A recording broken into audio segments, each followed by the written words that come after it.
Principal Lecturer at the University of Brighton and a Fellow at the Institute of Biomedical Science. Sarah Pitt joins us now from the UK.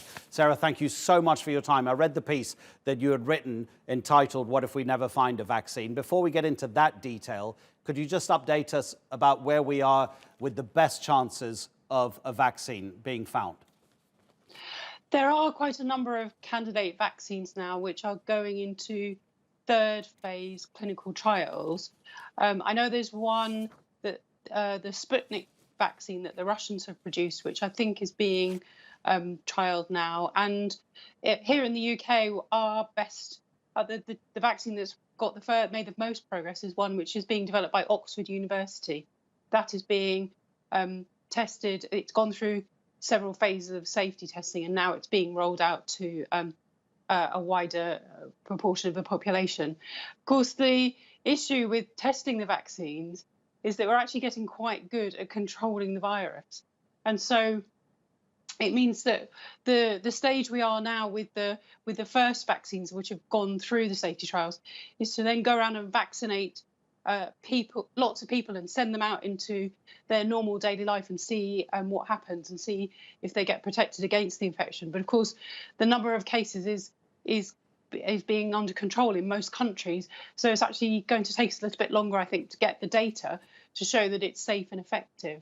Sure, absolutely. And I presume that you agree with the WHO that there is a possibility we have to bear in mind that there might never be a vaccine, otherwise you wouldn't have written that paper. What were your general summaries about what might happen to us, how we would have to change our behavior, what the future holds for the way we live our lives if a vaccine is never found?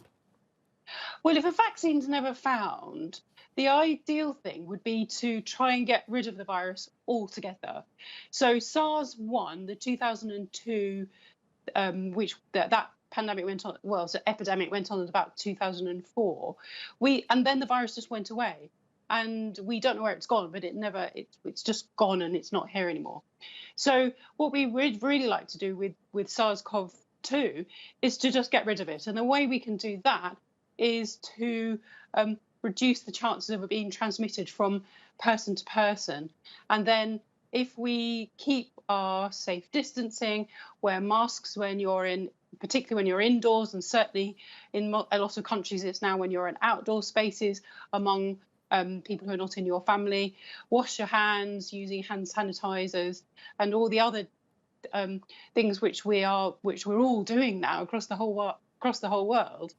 The reason we're doing those things is to try and stop, if I have the virus and I don't know it, just passing it on to other people. And if everybody was doing that, then the virus won't have any chances from go to person, and then it will die out. Yeah, absolutely. You know, you're repeating, kind of paraphrasing what the head of biological sciences at Texas A&M University said to me a few months ago.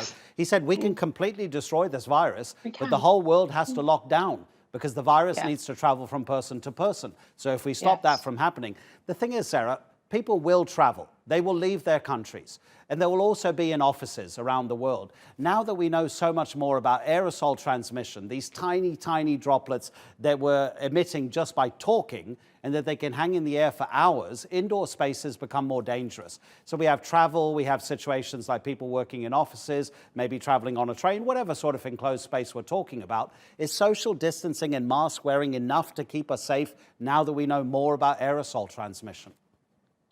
Well, of course, if you're wearing a mask, then you are protecting you're stopping yourself from actually putting virus into the air in an enclosed space, and you are less likely to pick it up as long as the mask is covering your nose and your mouth. And social distancing will definitely help with that. And of course, we know that the virus hangs around in aerosols in the air and then potentially gets onto surfaces. So that's the reason why surfaces are being cleaned, and also why you need to keep washing your hands. Sarah, can I just ask you, sorry, carry on. No, carry on. Okay, well, I just wanted to ask you about some random testing that was done in England, not the UK as a whole, in England recently. It was just about 10 days ago or so. And it was around 3.3 to 3.4 million or so people. They extrapolated from the random testing will have been infected so far in England.